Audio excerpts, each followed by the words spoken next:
Hello, everyone, and welcome back to Bash on the Buttons for Week 3 of WWE WrestleMania X8 for Nintendo GameCube. This is the final week. I can't believe it. I was looking forward to so much of this game. Never played it. Great game. Had a good time with it. And we got the official strategy guide in the mail for episode 2 and 3. Yesterday, we jumped in randomly and we won the WWF Championship on Warzone. We won the world title here with William Regal, and now we're trying to win the Intercontinental title with Shane Helms. But if you remember, we were trying to figure out what happens when you actually win the world title on this game. And it just so happens I have the roster screen pulled up. So let's go to that. And as you can see, Chris Benoit is now a selectable character. He was not before. So let me get out the strategy guide. I think we've gone over this in the last episode, but I just want to go over it one more time. Who we can unlock here. Ric Flair is one of them. So Chris Benoit for the heavyweight title. Stacy Keibler, for some reason, you unlock with the tag team titles. Vince McMahon for the Intercontinental title, which is what we're trying to do right now with Shane Helms. Light heavyweight title, Raven. I don't get that one. Hardcore title, Rhino. European Championship, you unlock Ric Flair. So, of course, we are trying right now to win the world or the Intercontinental title with Sugar Shane Helms, the Hurricane, as it were. So let's go ahead and get it moving. And I cannot believe it's a hardcore match. Already the last week of this game. Had so much fun playing this game. Looking forward to it. Just like I'm looking forward to Super WrestleMania starting next week for Super Nintendo. I love playing these consoles that I think, just are underrated. And you guys know GameCube's up there for me. Dreamcast is up there. I think the Super Nintendo's up there. I don't think it gets its fair shake for what it did for the gaming world as well.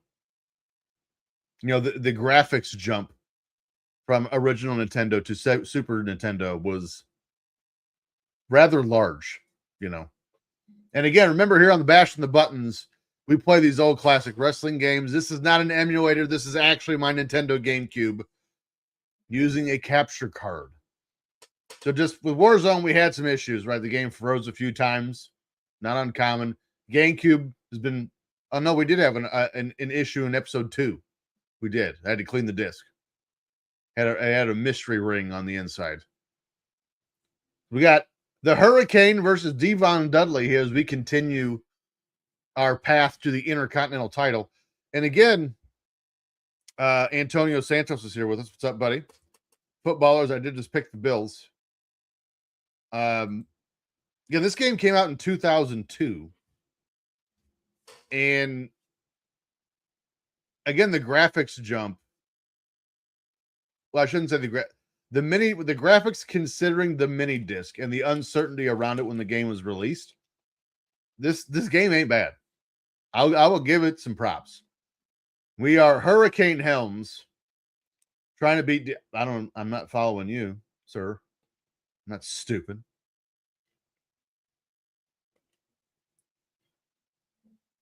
Matthew Elvis Presser reminds us the Scorpion King has a tiny ding-a-ling. Speaking of underrated, I mean, Hurricane's got to go up there, right? I mean, he had some moments during this time, especially as a Hurricane. Of course, his classic Royal Rumble. Well, he had a few, actually, Royal Rumble moments. See if I can get a garbage can shot in. He took it from me. I'm going to get this cookie sheet. By the way, I love the fact that a cookie sheet is a weapon on this game. It is a joy to me. You know what I find fascinating is we always, again, we're wrestling fans, so this is what we do. Always have those, greatest ever talks, right? Somebody brought the other day, are the Dudley Boys in the greatest tag team of all time? I can't remember where I heard this conversation at. And like the person that they asked it to kind of just like laughed it off. I don't, why? I don't get that.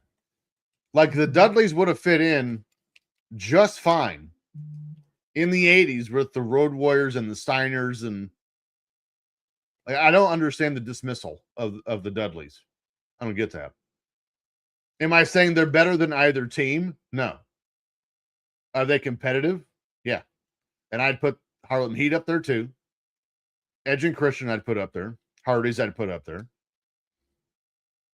I didn't understand the complete dismissal. By the way, Road Warriors, great gimmick. What a presence in the ring. But their ring work could be scary sometimes.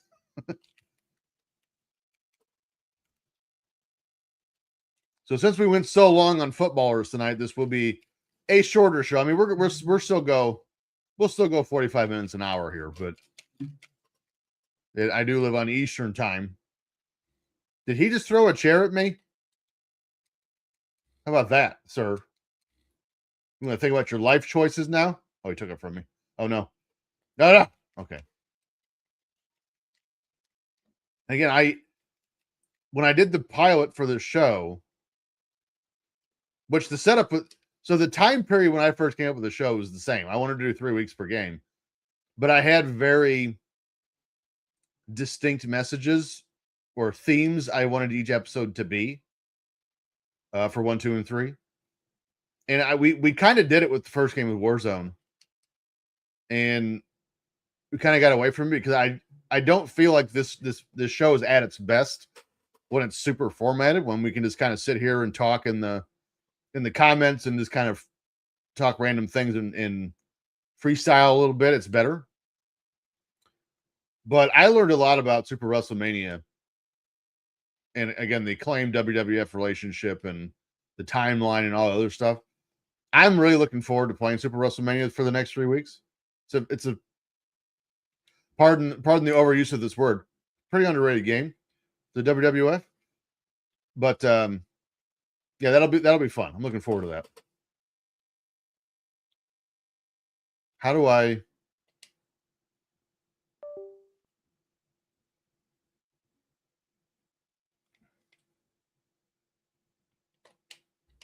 Uh-oh. See, we got, I mentioned it one time. We got tag team conversation going on in the chat. Let me put Devon away and we'll go over some of the teams in the chat. That was stupid. How do I pick him up? Lift A. That's not what happened when I pressed A. Or do I have to hold it maybe? Because I want to do that. Oh, that's not what I wanted to do, actually. I wanted to do his finish. The vertebreaker. Quit doing that, my friend. Am I pressing the right buttons here? Yes. Am I gonna have to? Am I gonna have to refer to the strategy guide?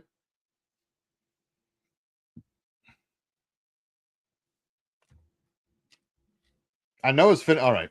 I know its finish is not a snapmare takedown. So let's find Hurricane Helms. 34.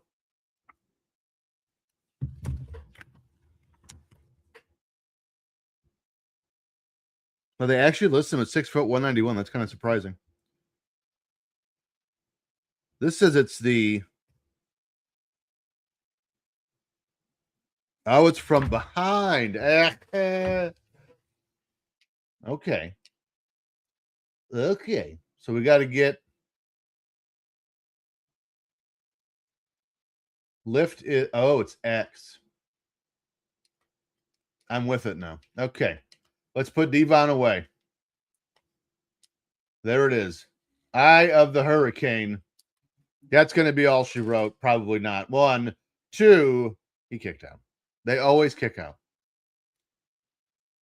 This game. See, this game was what is to fault for the false finish craze of the wrestling world today. It's this game. My goodness. Set to wear him down. By the way, Devon's got 3 specials. He's just waiting to murder me.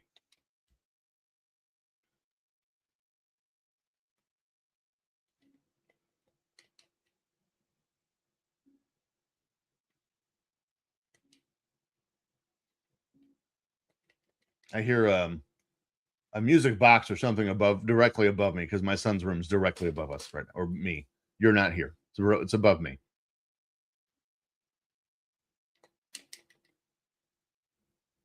Shane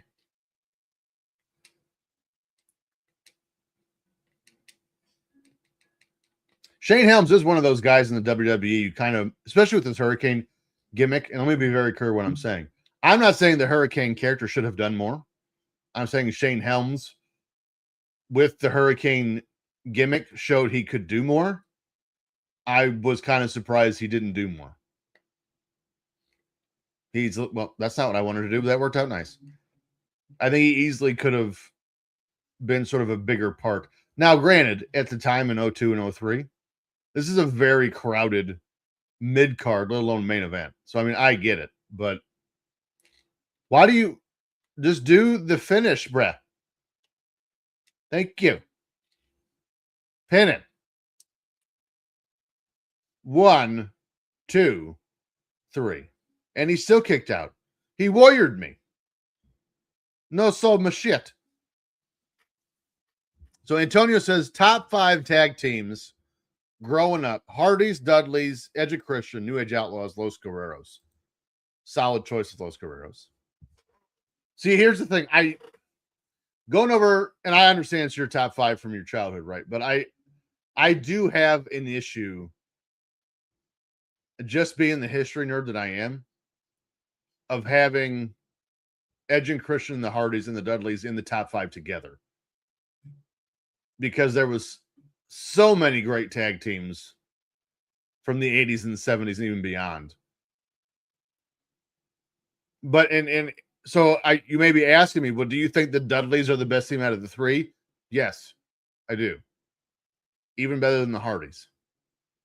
Because you could argue, like, the Dudleys never, I mean, Bully Ray had a singles run in TNA, right? Jeff Hardy and Matt Hardy both had decent single runs. So did Edge and Christian. But the Dudley Boys, to me, were a better team than the other 2. I mean, we're splitting hairs. They were all 3 great teams. But again, I would have, and we talked about this on Drunken Pop. I got laughed out of the room because I said Pat Patterson and Ray Stevens, the Blonde Bombers from the 70s. I've watched some of the AWA stuff. It's terrific. I don't know if I can put Arn and Tully in the list, because they were only a team for like 2.5 years. 3 years, somewhere in there, right? Midnight Express I'm putting on there for sure. Rock and Roll I probably put up there. And then I know this is a cop-out. Probably have the Briscoes and the Funks together. And by Briscoes, I mean Jack and Jerry. It kills me that Shane McMahon is on this game and he wrestles in a suit. It's fantastic. And then, so like in the context of all history, I don't think you could put the Dudley Boys in the top 5. But on the same token, when all things are considered, including drawing money and, you know, moments and all those other things, I don't think you can discount the Dudleys entirely. Because again, I listed off 4 teams and we only got to like 84. Yeah, you guys just, what? How do I? Oh, that works, I suppose. This is the first time we faced Rikishi. We have beaten Shane McMahon before. How? Oh, okay. All right. That was sudden. And all things considered, I mean, if you look close enough in the background over my shoulder, I have the Midnight Express action figure box set. So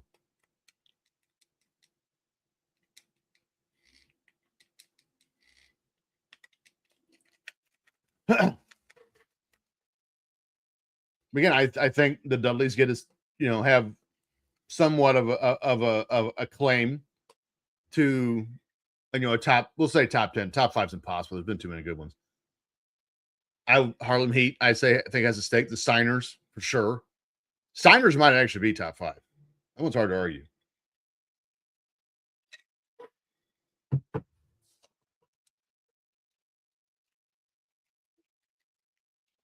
Hey, for one, you can't pin me. Yeah, we'll just ignore Rikishi, Shane. Did we have a ladder match in the last one? I don't think we did. I don't remember it.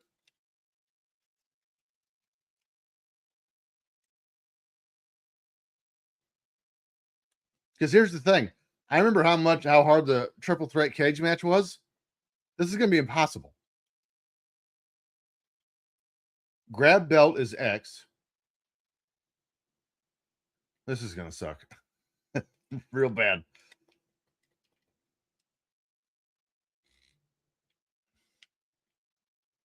I'm not even going to attempt to put the ladder up and win right now. It would be pointless.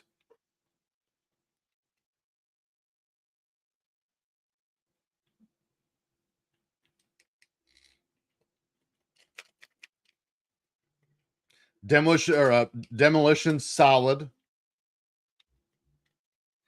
Solid choice. And you want to hear something crazy? I think they were a tag team longer than Arn Tully were.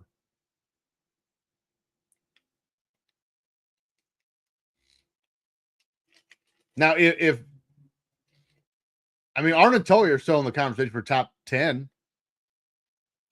But I think when you just consider the tenure, I don't know if you can have him up there. And I'm assuming when you're talking the Briscoes, you're talking about Mark and Jay, not Jack and Jerry like I am. I'm an old head. Mark and Jay are certainly up there. They just never got the television exposure that everyone else got. British Bulldog solid. Hart Foundation solid.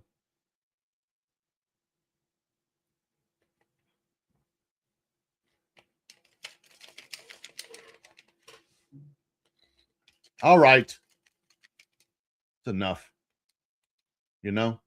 Roughhousing. Oh, you meant Jack and Jerry. Wow, that's crazy. I thought you would have meant Mark and Jay. But again, I put Mark and Jay up there. They just didn't get the mainstream exposure the other teams did.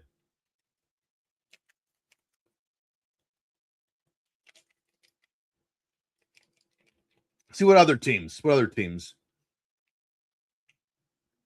I mean, there's probably a case to be made for both versions of the Midnight Express. Bobby Eaton and Condren, and Bobby Eaton and Stan Lane.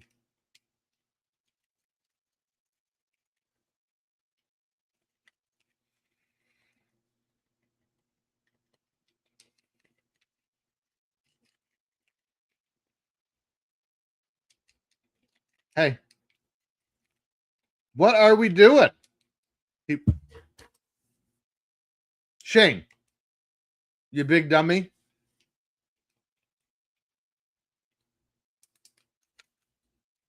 We're just gonna let him win. Who cares? Who cares? Stop running. Stop.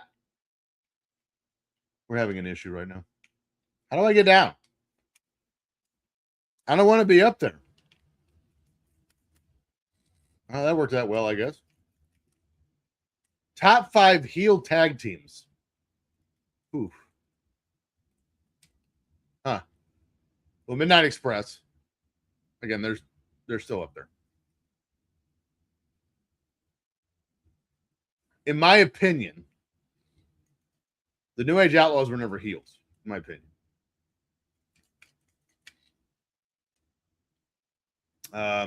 Even when they put DX in the corporation, that was just stupid.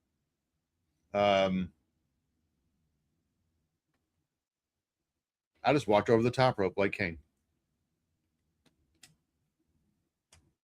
So midnight for sure.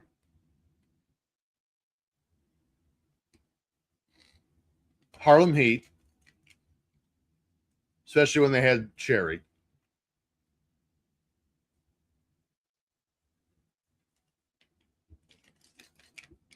This is tough. Demolition, I put up there. This is just the teams I've seen, like in my life. I actually watched them. Again, if we wanted to go back in history, I could name a bunch that I didn't actually watch. Most of them I wasn't alive for.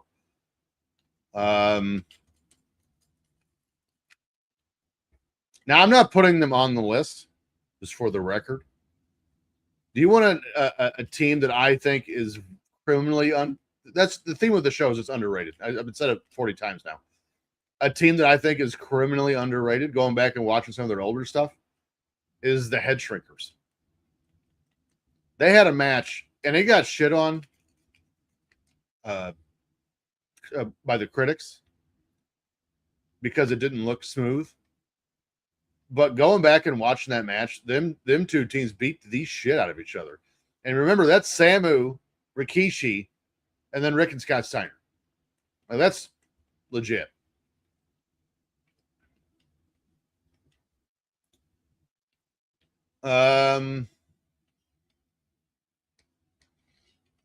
You could make a case for the Outsiders before they became cool. Once they became cool, they weren't baby faces or they weren't heels anymore. That's a tough one. Just heel baby or heel tag teams. I'll give you one, the Rougeau brothers. Pretty decent heel team.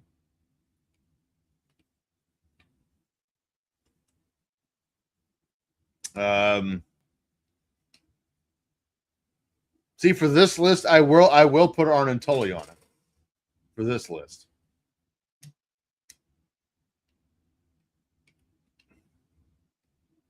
But then you also have to do Arn and Ole, the Andersons. What the hell was that? What was that? Oh, I hate triple threat matches. See, at least we got to the fatal four-way. I could win them in no time flat. These are a pain in the ass. Because at any given time, somebody's watching you. He's 8 feet away. What a crock of shit. I think it actually would have been interesting to see the Steiners have a heel run. That would have been fun to watch.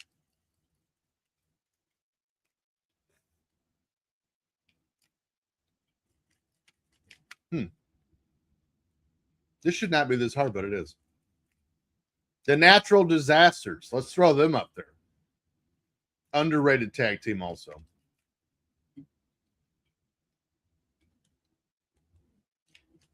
Brothers of Destruction. Although were they really a heel team?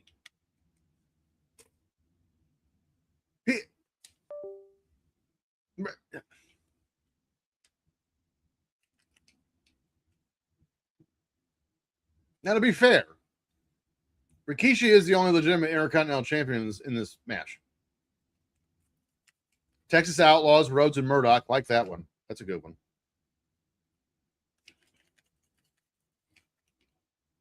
Now Shane's going to win it because Rikishi's not paying attention. Look at this.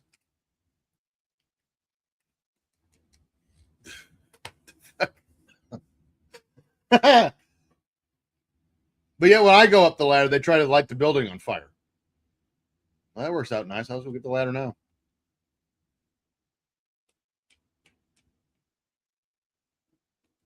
Mean Street Posse.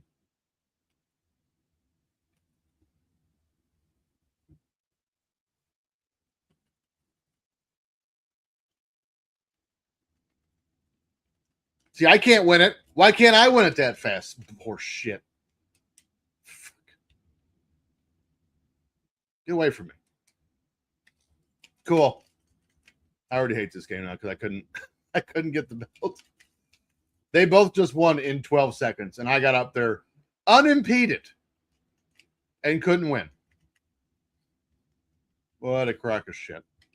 Are you supposed to time the swing? Like, what are we doing here?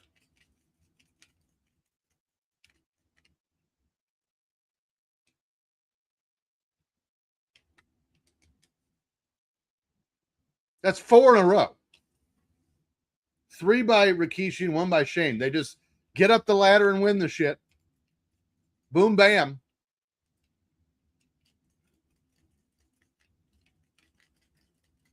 What difficulty is this on Hall of Fame? And I wasn't paying attention.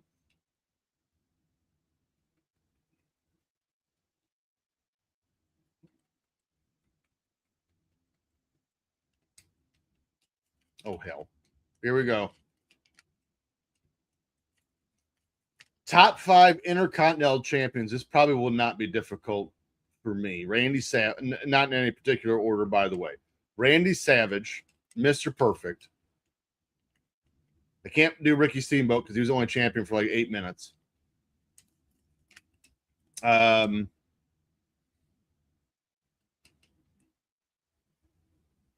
See, after the top 2, it gets a little more tricky. Because in my head, I'm going, do I want to do Razor, Shawn, or Brett?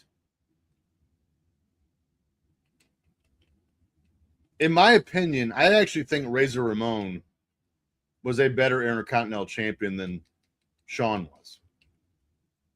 Great. That's how that goes.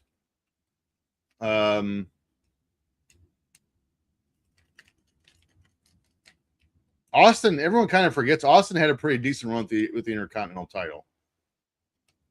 But The Rock was better, I would say. His run was better anyway. What the shit? I hate this game. Mary, I said I can't believe this, how far this game flew by so fast. I've had so much fun. I can't believe we're done. I'm ready. Just from this match. Jericho, I think, would have to go on the list.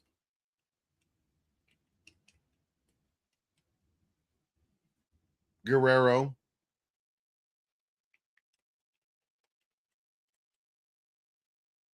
Actually, Triple H had a pretty decent run as Intercontinental Champion. So the top 2, again, Savage and Perfect. That's easy. After that, it gets kind of hard. Because again, unfortunately, there's been so many. But the thing was, like the late 90s, early 2000s Intercontinental Champions, you can't put any of them on the list. Except for maybe RVD. And Jericho. But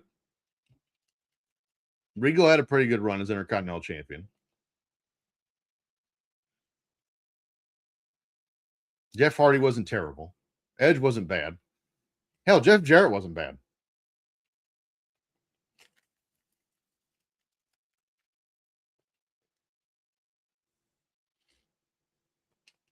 Mark Mero. I'm kidding, of course. I don't, maybe it's just me. I've always found it like hard to imagine that Rick Martel never won the Intercontinental title. I thought he did till I was like 25. And then I looked at the rate. I'm like, oh shit, he never won the belt. That's crazy. I don't know. I always saw him as an Intercontinental Champion.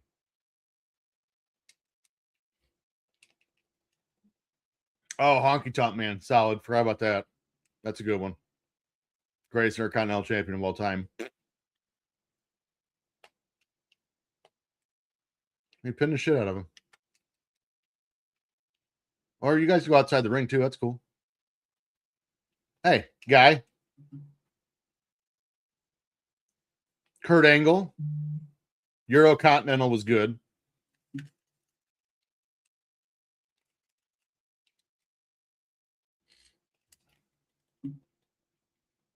Antonio's got a good one. Gunther. That's good.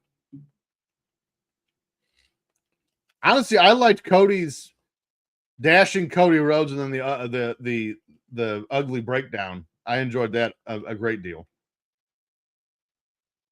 Got to include the Miz. Much people don't like to. I don't know why. Get. Shane just stood right back up. Said to hell with it.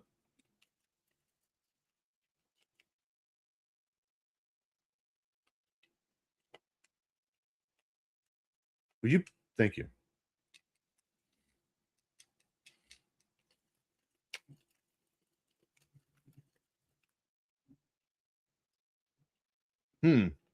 Who else is there?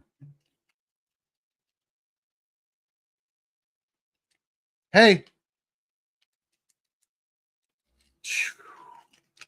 That would have pissed me off.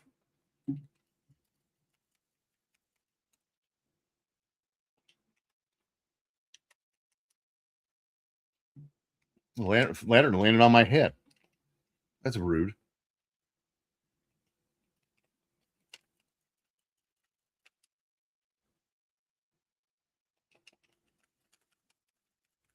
I love that you just can't reverse anything in this game. You just got to let it happen.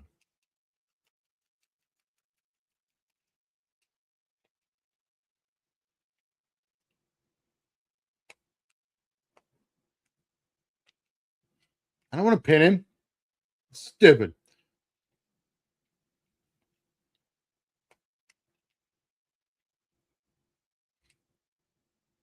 How did he take the ladder from me facing the wrong direction?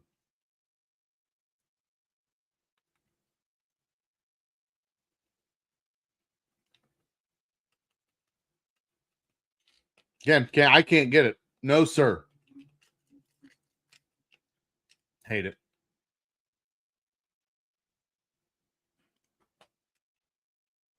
You got to be a professional.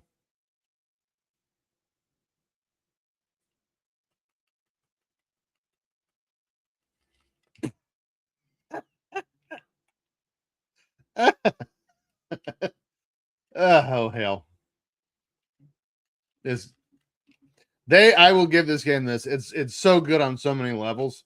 They definitely did not figure out the mechanics on a triple threat match because this is a nightmare.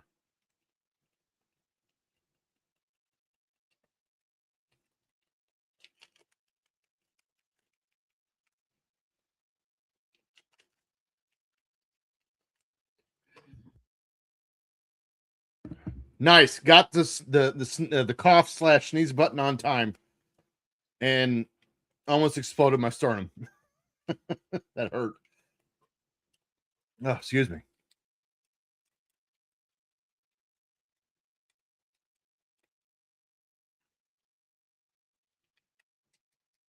Hey. Why can't I face Shane? Of course.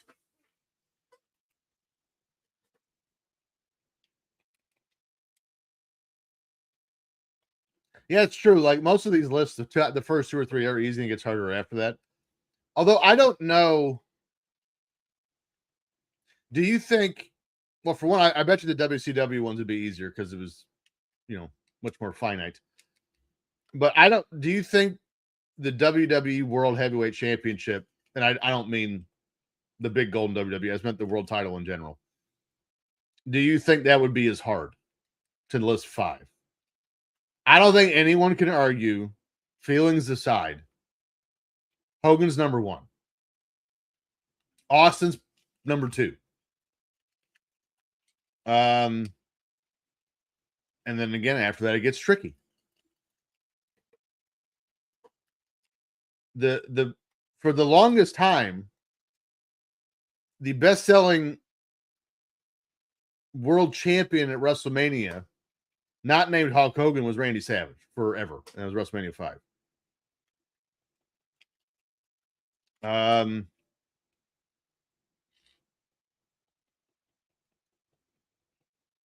Love Undertaker, you can't put him on there. Love Mankind, can't put him on there.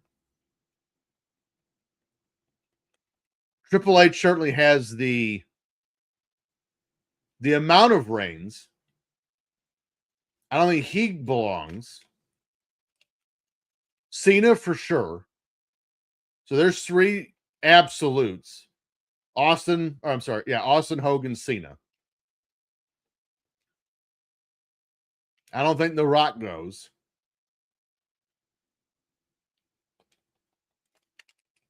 Roman. Probably going to do Roman. I don't know if Cody's there yet. He's climbing for sure. Those are our number 5. Some big names we've left off.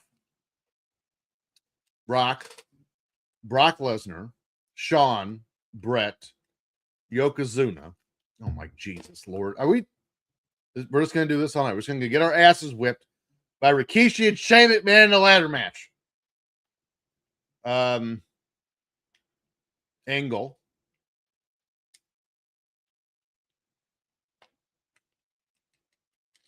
Did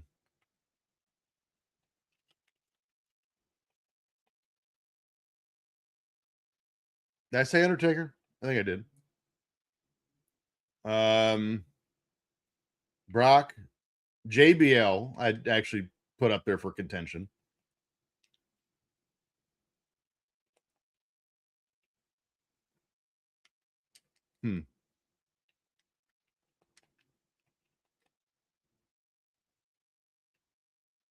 Cody. Does Cody sneak in at number 5? That's interesting.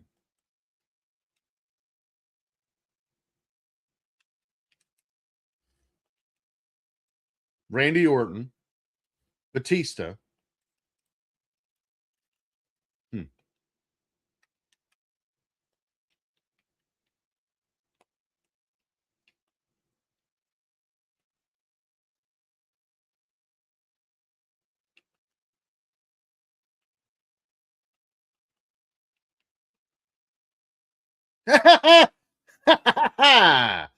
I don't, as much as I like Jericho and Edge, to me, can't put them in there.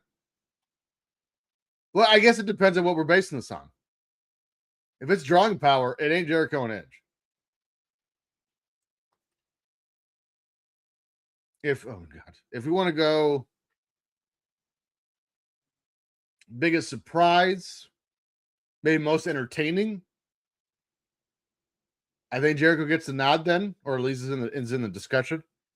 Edge, I just don't think so, man. Like, he was good in his time in that like 2-year window, but I don't think he's in the list of greatest WWE champions ever. I just don't. It's my opinion. I just don't.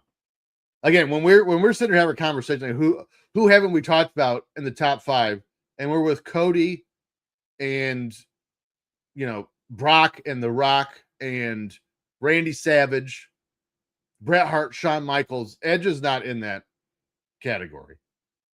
And honestly, Jericho might be right on the outside looking in too. Orton, we haven't put in there yet. Batista. So no, I don't think, if none of those guys are going to, if any of those guys are going to not be in the top 5, I don't think you put Jericho and Edge in there either. I just don't. Punk. Heel Punk, his 454-day reign that the WWE made one of their worst decisions of all time and had The Rock end it just so they can set up Rock Cena 2 for the title, which was terrible. The whole God, that pissed me off. And yes, I'm a CM Punk homer. You can see his painting is right over my shoulder. But that was dumb. I was so pissed when they ended Punk's reign with The Rock. I hated it.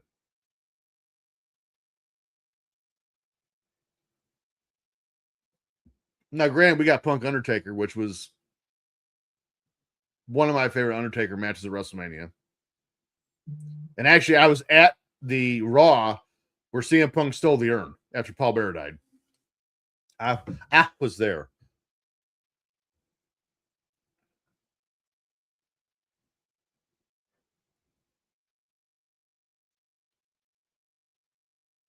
Who else we got? Again, if we want to talk entertaining, I don't think The Miz gets his love. I still remember, like, one of my most vivid memories of wrestling from that time frame, from The Miz's championship reign, was the ladder match he had with Jerry Lawler. Because I'm sitting here, if you go, again, I'm a giant territory wrestling nerd, like researching wise. And I just started around that time to start really reading books and starting to dig into the territories. And I knew about Jerry Lawler's success in Memphis, and knew what he meant to territory wrestling. And I thought, holy shit, they're going to give him a run with the belt. Like, the match was that good. The Miz made Jerry Lawler look that good. I was like, holy shit, they're going to have Lawler win, give him, the feel-good moment, the thank you title reign, just to drop the next night to the Miz or whoever. Only for the Miz to win. But that is where, again, so some of my most memorable title matches in my life is that one. As stupid as this sounds, Triple H and Taka on SmackDown in like 2000. And then 1, 2, 3 Kid Bret Hart. I think it was July of 94. Are some of my favorite world title matches. Triple H catches Shaq at Royal Rumble, goes up there too. I'm going to body slam the Big Show. What do you think about that? Just that easy. We didn't mention Big Show. You know what's interesting? I genuinely do not know what Big Show's legacy is going to be. And here's what I mean by that. Is he going to be remembered as one of the more dominant wrestling figures over a 20-year stretch, 95 to 2015, roughly, right? World championship reigns, tag team title reigns, intercontinental title. He had that great run, heel run in ECW. Good on him for that. Or is he just going to be one of the most athletic big men ever? To me personally, he's both. But I think to most people, he's not. I don't think most people look at Big Show that way.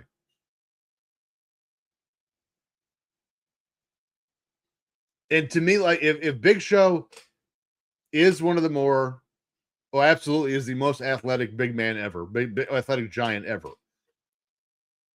If he's not one of the most dominant wrestling figures over 20 years, why isn't he? You know what I mean? Like, what is he missing that doesn't get him there? And I don't know if I can answer that. Like, that's why I think he is.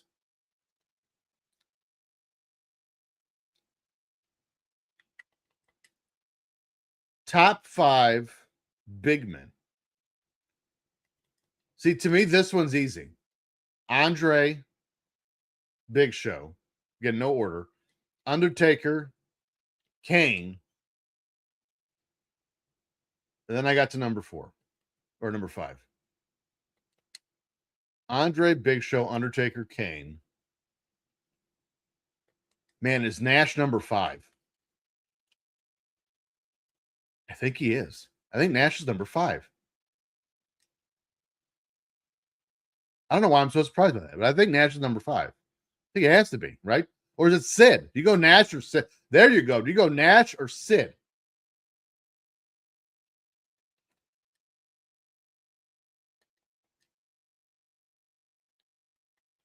Because Sid had moments where he was one of the hottest wrestlers in the business, but overall, he didn't draw anywhere near the business Nash did.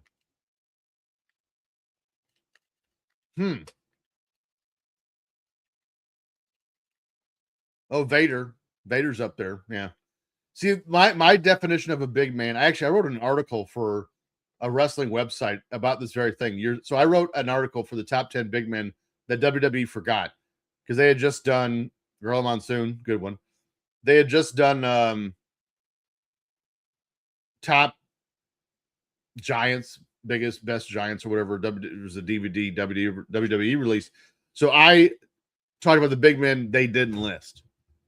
And to me, a giant big man, however you want to phrase it, to me is 6'7" or bigger, or 330 or bigger or heavier.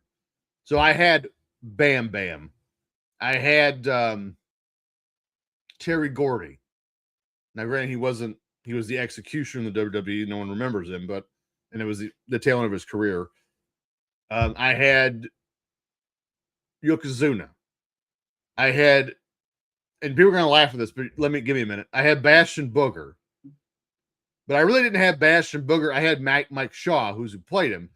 And the reason why I had Mike Shaw is if you go back to Canada for Stampede when he was Makhan Singh, like he was never going to set the wrestling scene on fire, but he was a pretty good big man heel in Stampede. And then he went to the U.S. and they made him Norman the Lunatic, and then Bastion Booger and Friar Fran and all that shit. Who else did I have? I'm sure there was. I don't remember. That was 15 years ago. I wrote that. So okay, let's do this. We named 4. I think we all agree: Big Show, Andre, Undertaker, Kane are 4 of the 5. So at number 5, do you have Nash, Sid, Gorilla Monsoon, Vader, or Yokozuna?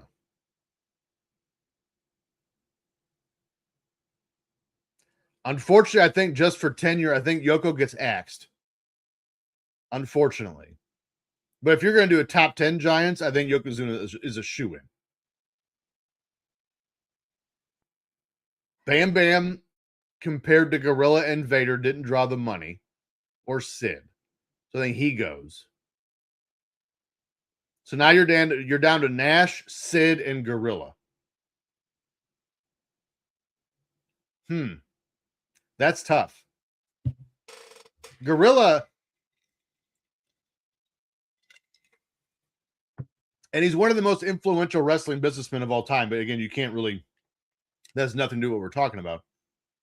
But he was arguably the best drawing heel during the Bruno Sammartino days. That's a lot. That's a lot of weight, figuratively and literally. Nash was in the hottest group that revived wrestling. One can make a strong case that without the NWO, we're not here doing this show today. And then again, Sid, inconsistent, giant gaps in his playing time. But man, that dude was over every time he showed up.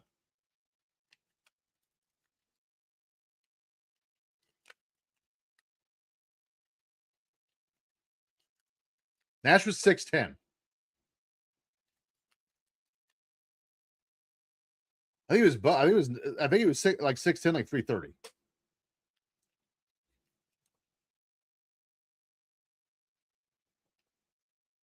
No, he might have been a legit 7 foot. I don't remember, but he was somewhere in that neighborhood.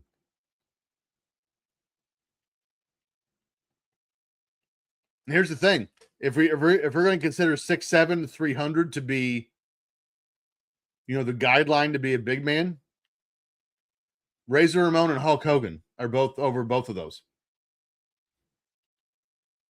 What just happened? We're all down.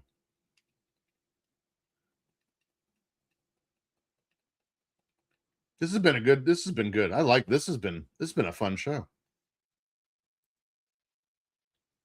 I think my wife and I are going to go to dinner tomorrow night.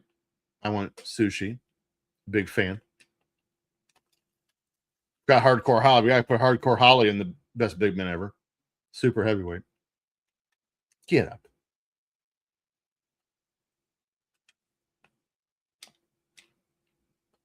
He didn't see my drop kick coming and reversed it. Okay. Don't you be coming over here, sir. You dick. I was setting up for the Eye of the Storm And you interrupted me. Now my special's gone. What a penis.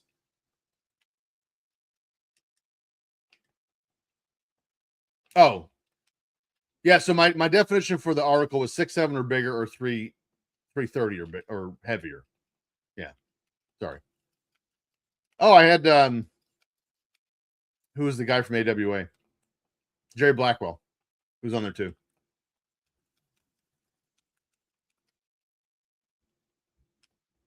King Kong Bundy. Again, probably had 4 or 5 years in the business where he was big, but where he was real big. Headline WrestleMania 2. 5 wrestlers who were never world champs. We should just call this episode Top 5. I'm going to call it when I post it. Well, again, I would say the mass consensus is Perfect Razor 1 and 2, or whichever combination you want. Jake Roberts, Roddy Piper. Again, I will swear to the day I die, I will tell anyone who's willing to listen, Roddy Piper should have won the title at Super Bowl 7 in San Francisco. Kiss my ass. I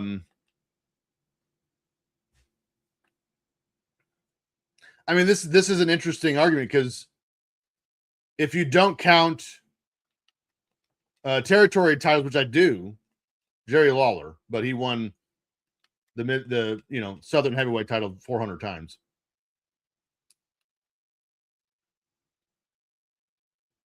What? Why did I get up?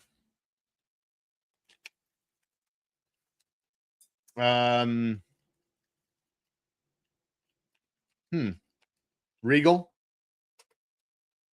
I'll throw him Regal in the mix. Oh, by the way, that's Big Show's finish, the alley-oop. What a piece of shit.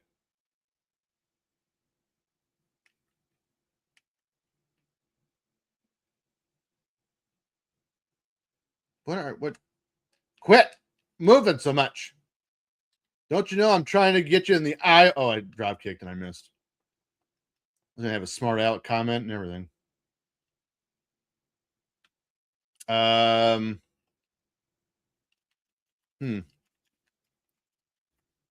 Who else? Who else didn't win a world title and probably should have?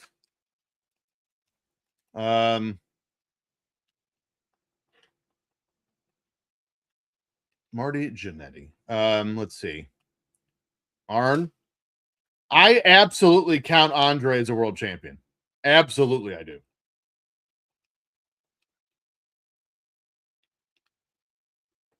Ted DiBiase, because I don't count Ted DiBiase.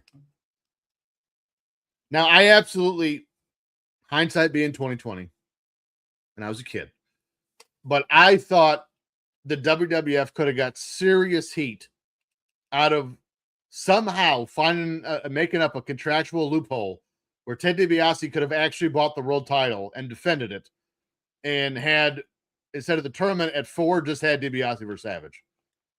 I thought that would have been great if they just would have done that. And WrestleMania 4 is still my favorite WrestleMania. I love that tournament, but I love Randy Savage so much. So DiBiase's up there. I don't count Andre. Andre's a champion. Arn, yes. And again, you can make the case in 94 with that audience. Arn probably could have snuck in a world title reign, and I don't think anyone would have been real upset about it. Dustin Rhodes. Gold Dust specifically. And again, I love Dustin, his career. I don't think outside of Gold Dust he was ever enough of a star to ever really be in the contention for the world title. WCW 2000, if they would have had their shit together, he probably could have, just by name recognition.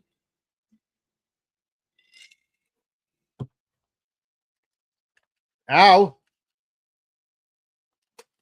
Ow. Stop it. Okay. All right. Now he's ganging up on me. They're both just attacking me. Thank you for not letting me get hit with Tessa's finisher. Tessa's. Now I'm just dead. So I used to be real pissed about David Arquette being world champion in WCW. Again, for the same reason. We just listed off all these great dudes and none of them were champion, but yet David Arquette was. I used to be mad about it. But for two things. For one, from all accounts, David Arquette meant to do right and was a giant wrestling fan. So whatever. It is what it is. And in the context of like pop culture at the time and what was big from a WCW perspective, I understand why they did it. I don't like it, but I get it.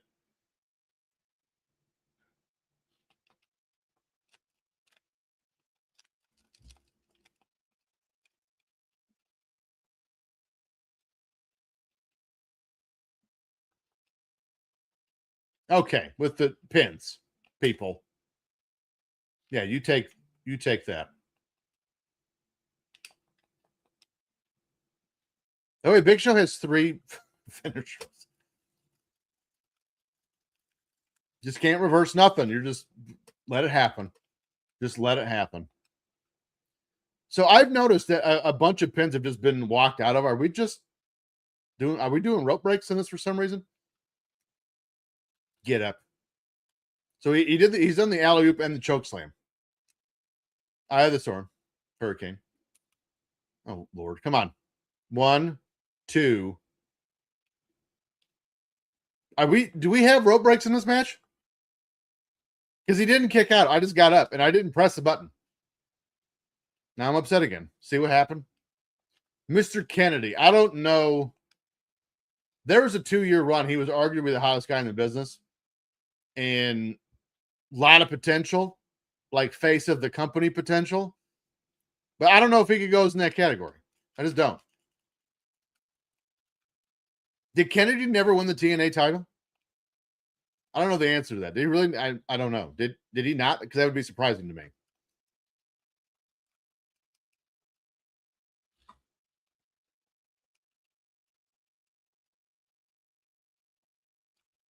Oh, apparently there's no rope breaks because he just won with my finisher.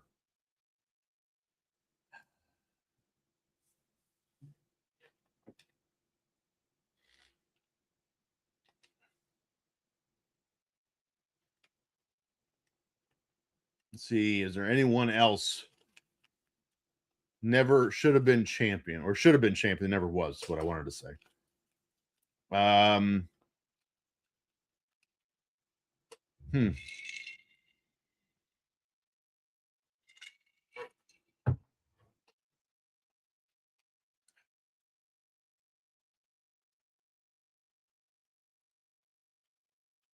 I don't know. I mean, there can't be too many more than that, right?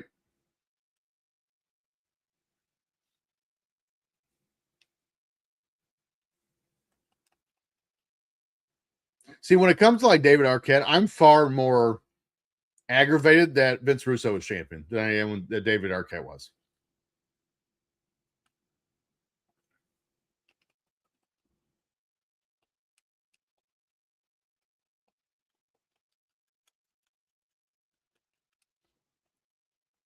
Are you upset that Vince McMahon was world champion? No. And here's why. Is because for one, Vince McMahon was built like a shit brick house, even in his 50s. And two, he stacked the deck in a way with the corporation and the Royal Rumble that it wasn't completely far-fetched that Vince McMahon could not have won the world title in that scenario.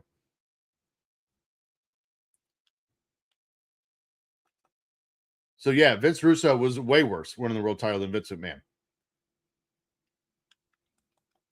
Top 5 overachievers. So what is this like people who were champion that maybe no one thought they would have been? Because if that's the case, I have some weird ones.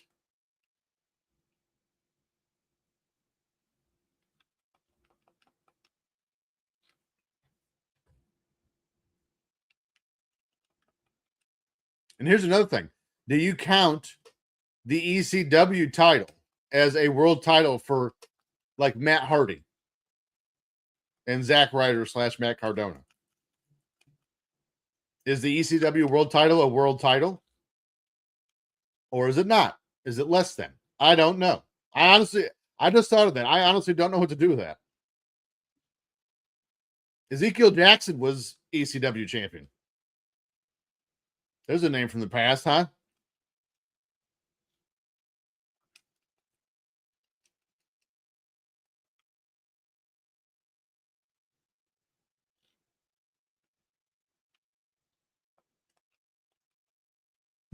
I would say one overachiever has to be Diamond Dallas Page.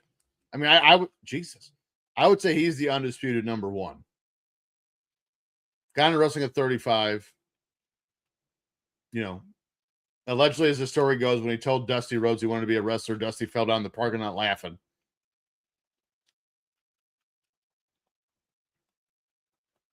Someone who didn't have the size or ability to achieve what they did. Well, with the ability word, you just ruled out Bryan Danielson, because I was going to say him with size. But he definitely had the ability, so I guess that disqualifies him.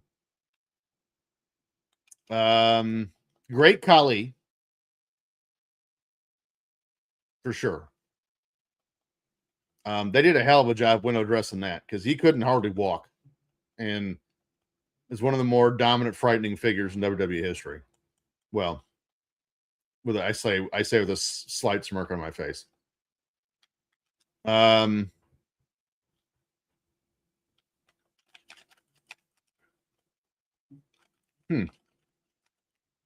Chris Candido. Put him up there.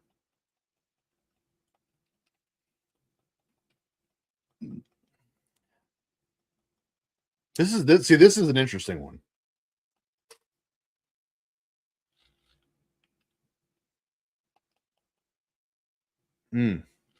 See, Punk, I would put Punk in very much in the category of didn't have the size, but his mic skills make up for it. He just reversed my finish again. I remind you.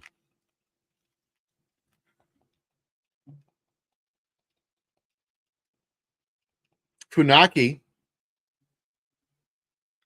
He's had a consistent job with the WWE for like 20, 30 years now. Did he just kick out of whatever that was? That's ridiculous. Ridiculous. You know, Brawler was there forever, 30 years or more. But again, I know you mean on screen. So again, DDP for sure is my number one. Without a doubt. I'm gonna do a little taunt while they're playing tummy sticks where they're doing up there.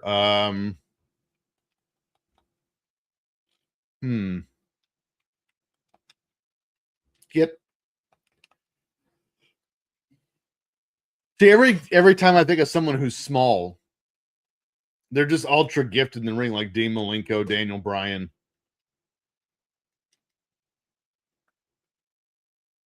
Shane Helms. Well, again, he was super gifted in the ring. Damn it. Lash LaRue. I don't mean that as a joke either.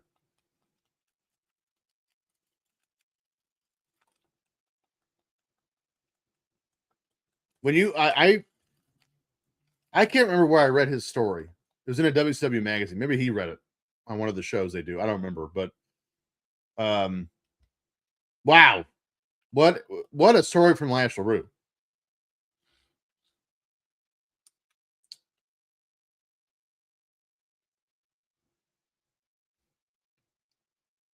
Who else?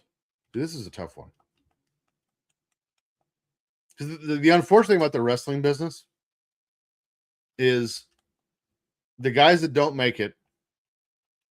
It's very rare. Let me phrase it to you this way: if a guy loves the wrestling business enough, or like Daniel Bryan, just or Bryan Danielson, just through the moon, love for wrestling, They're generally not going to fail. So there's not a lot of like underachievers. There's a ton. Underachievers, not so much.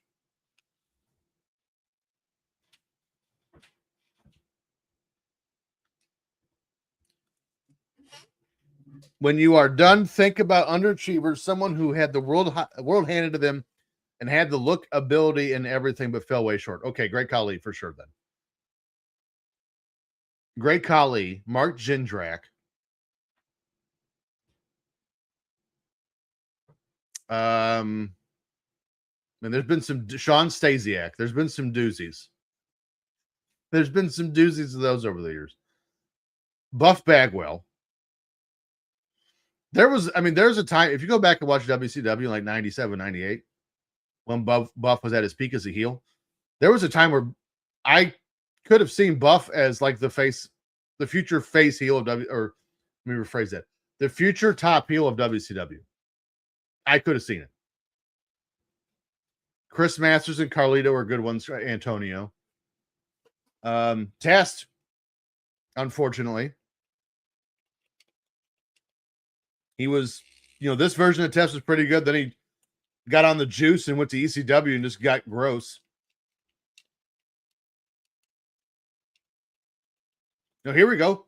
We just talked about one. Mr. Kennedy.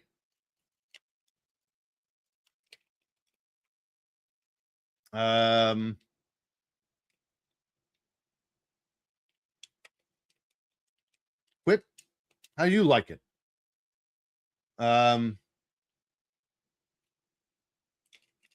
Did he just hit me with 2 finishes?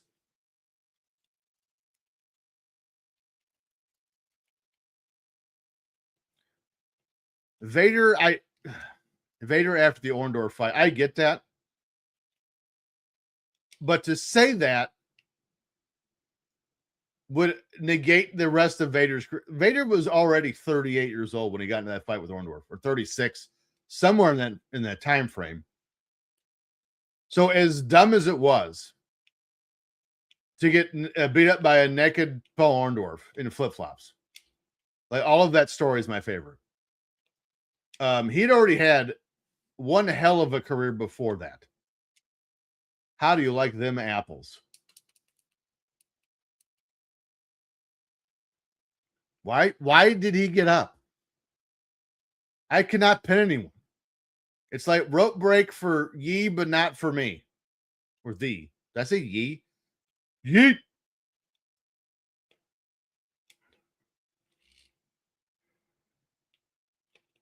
He was up and taunting before I could finish the animation for my finish. This is dumb. Yeah, you take that.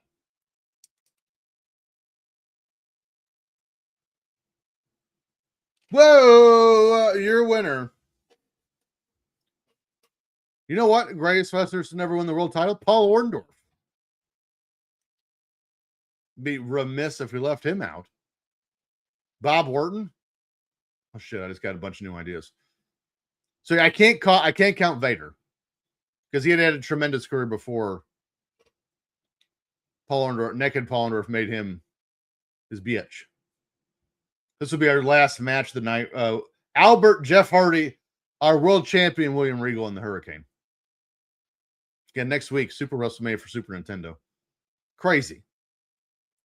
It feels like just yesterday I started the show. We're already going to be on our 4th video game. That's wild. And only one of them's been shitty. WCW versus the World. Absolute trash. The rest of them have been pretty fun.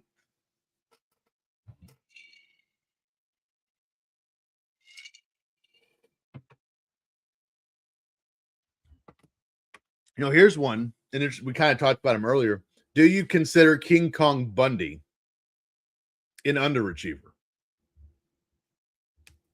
Again, WrestleMania 2, main events with Hogan in the cage. Granted, WrestleMania 2 is a disaster. Business-wise, it does okay. But that was the one that was at New York, Chicago, and LA. It disappears after WrestleMania 3. Comes back in 95 to wrestle Undertaker at Mania and join the $1 Million Corporation, and then disappears to never be seen again. So maybe Bundy's on there, on the overachiever list, or underachiever. Now, if you want to say, I can't even say Vader in the WWF was an underachiever because Shawn, what's the word? Sabotaged his career before he even get started with his SummerSlam debacle. And to this day, I do not understand how the owner of a wrestling company could watch his world title main event be handled so unprofessionally by his world champion and not get fired. I will never if it would have been me, I would have fired Shawn Michaels that night. Like, you just went out on my pay-per-view in my world title match and acted like a complete jackass because Vader wasn't in the right spot.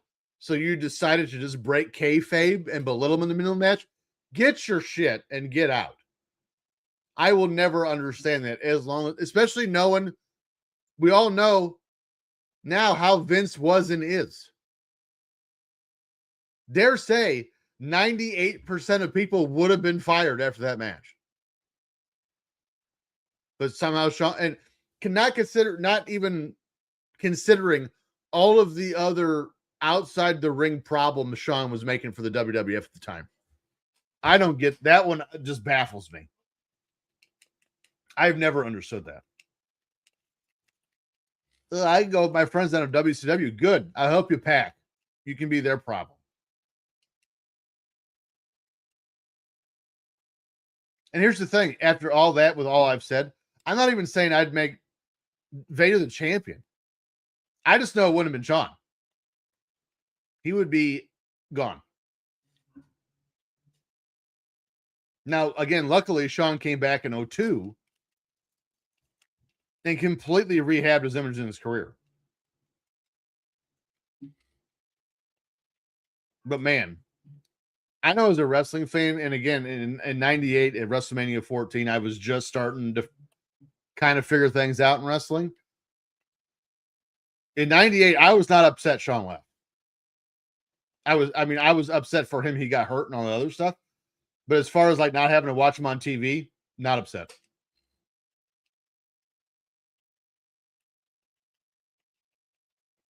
I thought in ring, no question, Shawn Michaels is on a very short list of greatest in-ring wrestlers of all time. But as a character, especially 94 through 98, and yes, that I'm including when he was in DX, I thought him as an entertaining character on television was vastly overrated. I think in that time, again, 2002, Shawn, different story for me. But that 90s Shawn, to me, his in-ring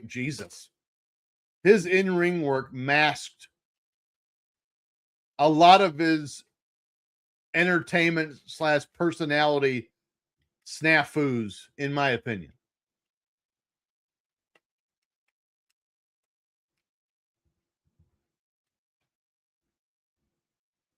Let's see if I can just walk up the ladder and sneak a win in.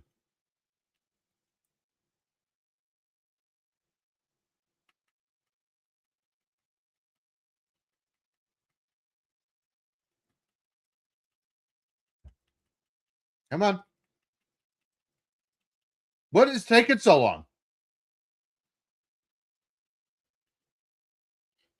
What is taking so long? Dean Ambrose, underachiever. I don't know. Like, did he leave a lot on the table? Probably. For WWE, for sure.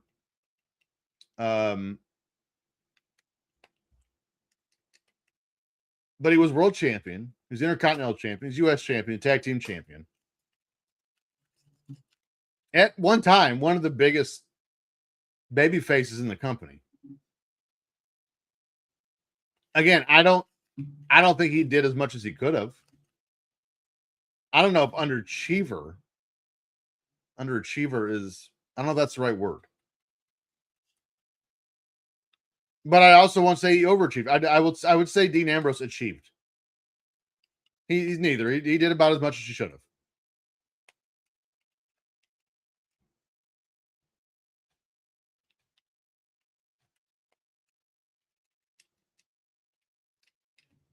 Mid-Carter, someone who never had a main event run but was a household name and always hung around the mid-card level. Razor Ramon,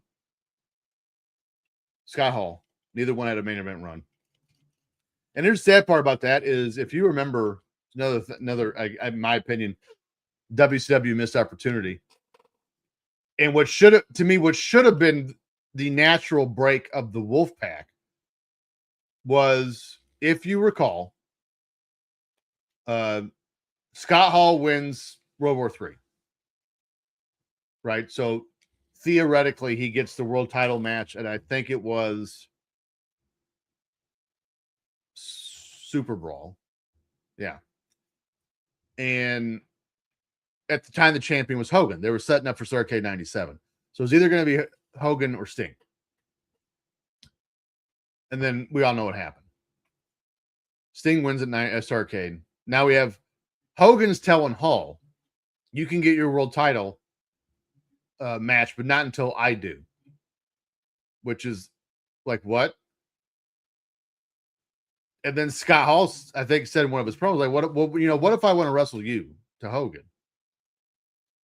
And I think Scott could have helped Sting retain and turned on Hogan at Super Brawl. Yeah, the whole world title was a mess in 98, especially in the beginning. Hall turns babyface, right? So he becomes like, the first one to excise out of the NWO. But he's telling Hogan, you can't get rid of me. I'm one of the founders. So he starts sending Bagwell and Norton and all the other NWO guys after Hall. Well, then Nash turns and joins Hall. And thus you have the natural babyface turn of the NWO Wolfpack. And then the actual NWO Hollywood versus NWO Wolfpack feud actually makes sense, as opposed to whatever happened. I still would have had Sting join it. To me, I never understood that. But in that, even throughout all that, Scott Hall, I think he finally got a world title match at like Spring Stampede or something. I don't even remember.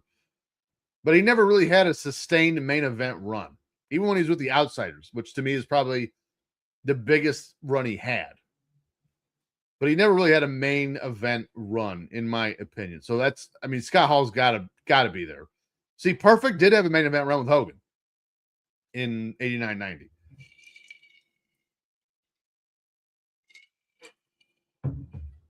Jim Duggan, outside of Mid-South, never really had a main event run.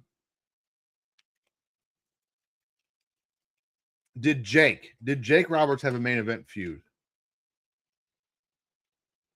I don't remember him feuding with Hogan for whatever reason. Why didn't they do that? That had been magic.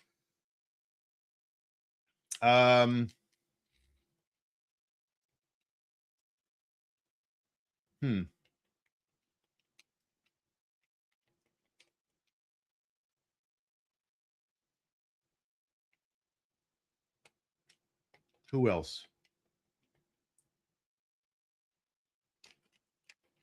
Technically, Jerry Lawler, except for his one ladder match with The Miz. Jerry Lawler was never really in the main event, in my opinion. I mean, his feud with Brett, it was never for the world title. For the King of the Ring and Dr. Isaac Yankem and all other goofy shit. Can't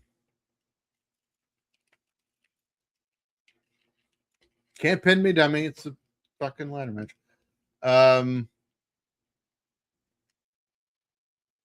MVP. If he had a main event run, I don't remember it. He would go up there for me. Actually, I've met MVP and he's a super nice guy.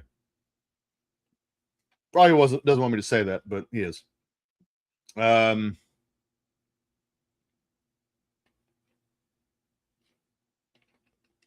Do we consider X-Pac in that vein? Sean Waltman. That's an interesting case study.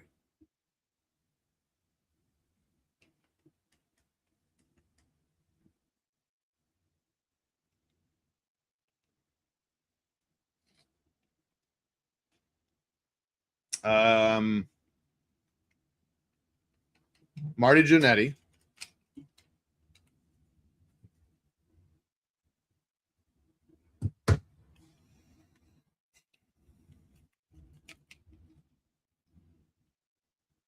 Hey, every time.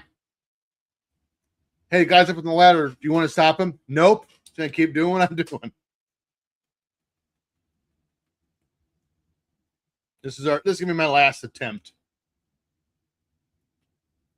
Yeah, this if I had one complaint about this game, it would be they did not figure out multi-man matches. They are a pain in the dick.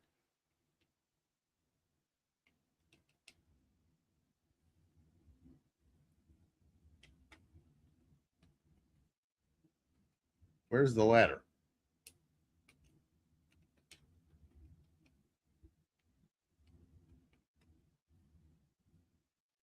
Yeah, I think Snuka did have a main event run. It was just early enough that none of us remember. It was like 79, 80.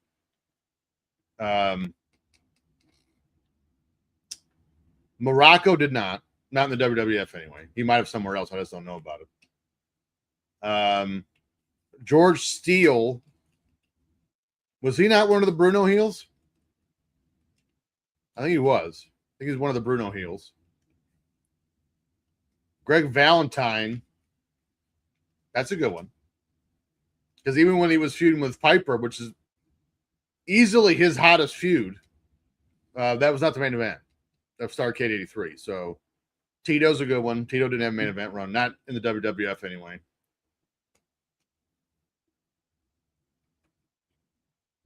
So if Tito, let's this is fun. If Tito was going to have a main event run, when and with who?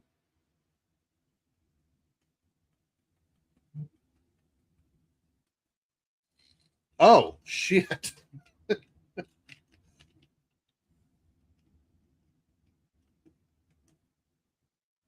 here's another question: do you guys consider the AWA title to be a world title?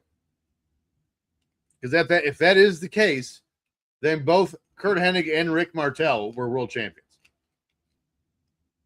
And again, me being a nerd and knowing the size of the AWA territory, I absolutely count that title as a world title.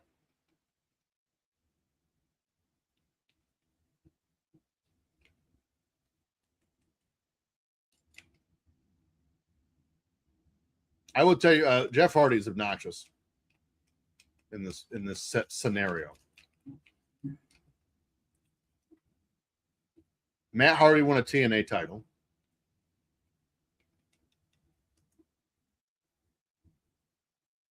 And I do count that.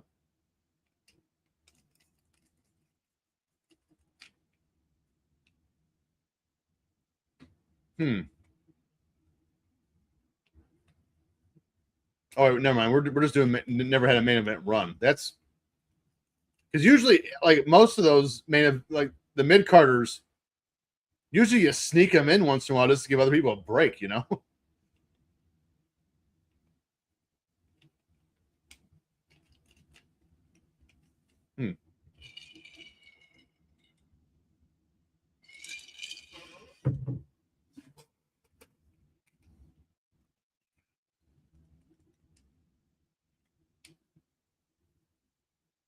Yeah, there's not a lot.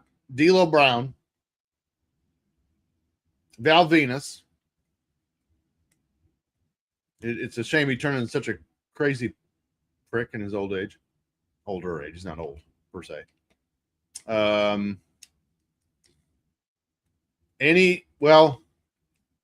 Did Papa Shango have a main event run? I was going to say any incarnation of the Godfather, but I think Papa Shango did technically have a main event run with the Warrior. Why can't I reach it?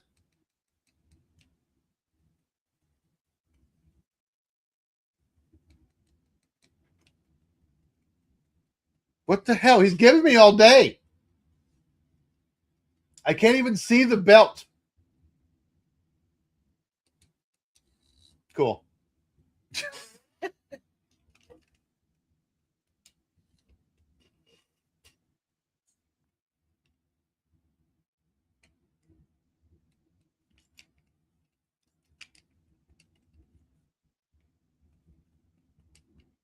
See, like even Boss Man, he had a run with Hogan when he first came into the company. Okay. Bobby Eaton, there's one. Well, no, because Rock and Roll Midnight did a lot of main events. Well, shit.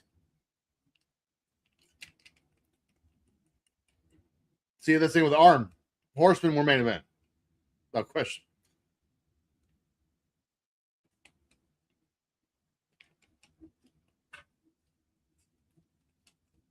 Shamrock. Yeah, Shamrock absolutely should have had a main event run, but I agree. I don't think he did. I don't think he did. Again, we talked about it last night when I was playing Warzone. I think Shamrock Austin in 98 could have done some shit. Like that would have been amazing. But again, it also wouldn't have been surprising to me if they would have gone to Austin and said, hey, we want you to work with Shamrock. And he would have been like, no, I'm good. Owen, well, no, because Owen feuded with Brett. Damn it.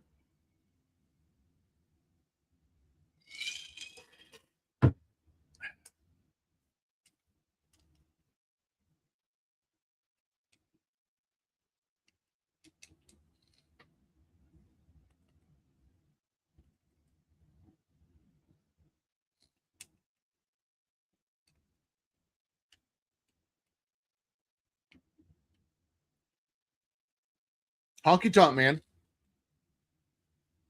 Honky Tonk Man did not main event. At least he wasn't in the main event scene. He's the Honky Tonk Man.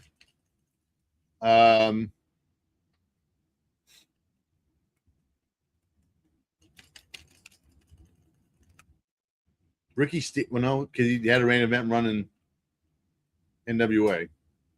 Definitely did not have one in WWF. He just hooked the ladder outside the ring. What a penis. I want to see if there's a tip in here for this ladder match because I'm about over it. Game basics, page 3. Climb the turnbuckle, weapons, game basics. What about a ladder match?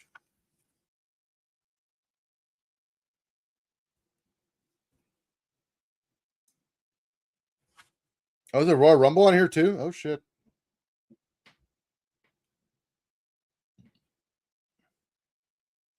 It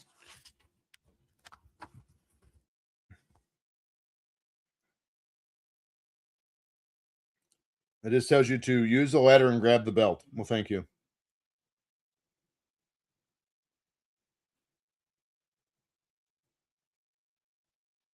Yeah, it tells you nothing. No tips. So it's even more aggravating that I just stood up there for 2 minutes uninterrupted, and just never grabbed the belt. Power of the punch. Very familiar with that move. You gonna pin me, doofus? Oh.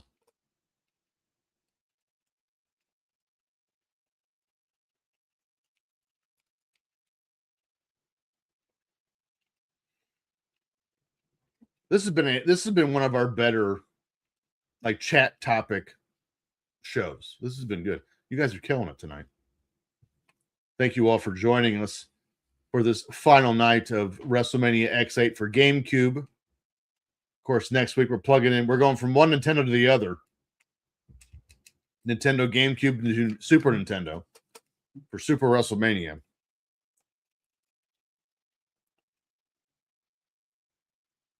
Which I know has Ted DiBiase, the Natural Disasters. They have 2 tag teams. I think the other one's Money Inc. Maybe. No, because I read what's it? Or maybe there was a tag team per game. I don't remember. I have all my notes. We'll get into that next week.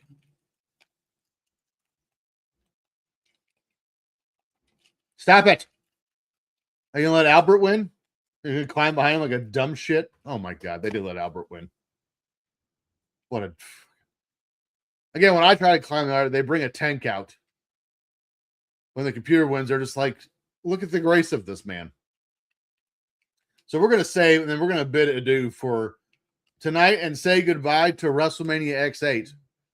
And unfortunately, I don't think we're going to be coming back to it in the future. Good game. Multi-man matches suck balls. I can only imagine what the Royal Rumble match is like on this game. No, thank you. But again, thank you to everyone for joining us tonight. Been a great show, great conversation. And we'll see you next week when we start Super WrestleMania for Super Nintendo, when we put WrestleMania X8 for the GameCube to bed. In the meantime, this has been Bash on the Buttons. I'm TJ Stevens, and we'll see you right here next week on the Markout Moments Network.